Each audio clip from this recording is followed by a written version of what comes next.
Hello everyone. Today we are talking to Riccardo, who is a Master of Business Analytics student class of 2021 at MIT School. So, could you please tell us something about yourself? Yeah, sure. Hi, everyone. My name is Riccardo. I am Italian from Milan. I studied at Bocconi University. I completed a bachelor in international economics and management. And yeah, I am always been actually, I've started being attracted to business analytics during my bachelor years and through my internship experience during the summer. And so eventually I decided to apply to MIT, and fortunately I Okay. succeeded. Uh, any specific reason you chose Master of Business Analytics and also MIT to study this subject? Yeah, so for a Master of Business Analytics, there are several reasons.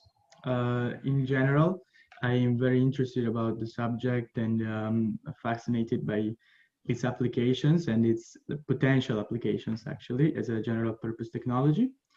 And so I also think that since my career, the career I want to pursue is mostly in general management, for a manager in I don't know 5 to 10 years from now, having expertise in analytics will be crucial.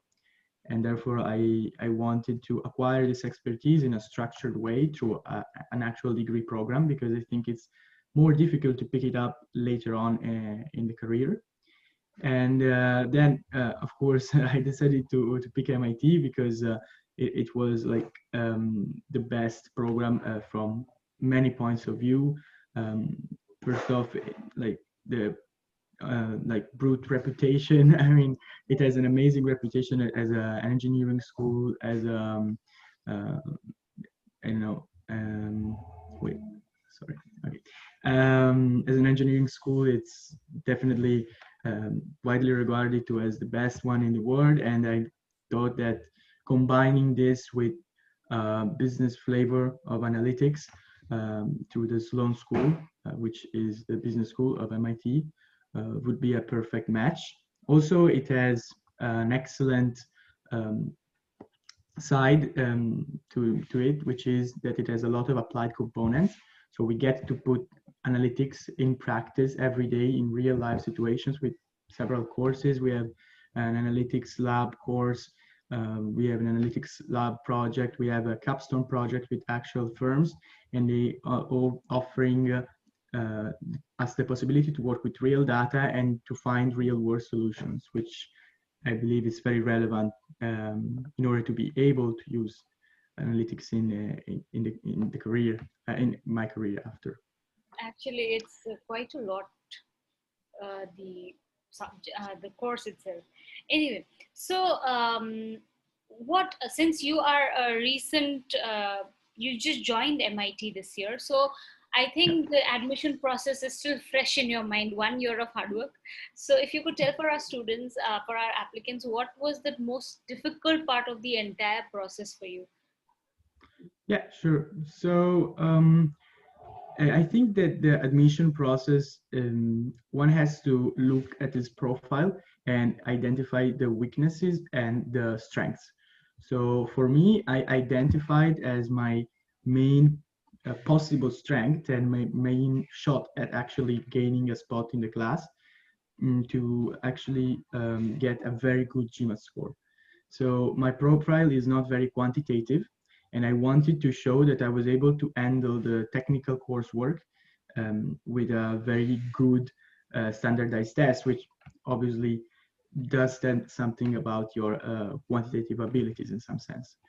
And that is why I decided to prepare extensively for the GMAT. I prepared, I think, 2 months or something like that of intensive preparation plus some other weeks of more casual preparation.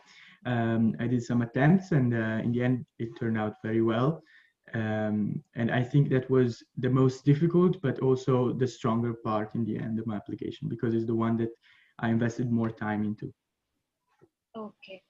So you worked with Dr. Hubert Silly for your application process? Yeah, it was very helpful. It gave me some tips, sorry, both for the earlier part, like the pre-interview process, and also the interview itself.